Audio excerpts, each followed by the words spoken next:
আসসালামু আলাইকুম গাইস, আজকে কিন্তু আমরা কক্সবাজার যাওয়ার প্ল্যানিং করছি।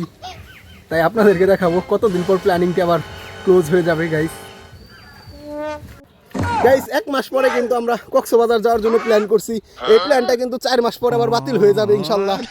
আর আপনার দেখা গেছে সবাই 1 মাস পরেই যাইতে চাইতেছে, 1 মাস পরেও প্ল্যানটা বাতিল হয়ে যাওয়ার সম্ভাবনা রয়েছে।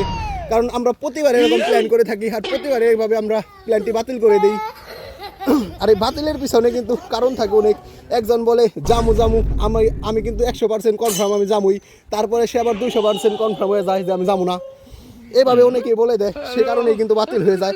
আজকেও আমরা ব্যতিক্রম কিছু নয়, আজকে আমরা প্ল্যানিং করলাম গাইস। এই যে আমরা এই 4 জনে প্ল্যানিং করলাম আমরা কক্সবাজার যাওয়ার জন্য প্রস্তুত। 1 মাস পরে এটি হয়তো বা কিছুদিন পরে বাতিল হয়ে যাবে, আবার কেন না কেন এই ডেটটা পিছাতেও পারে। ডেটটা পিছালে 4 মাস পরে হয়তো বা বাতিল হয়ে যাবে গাইস।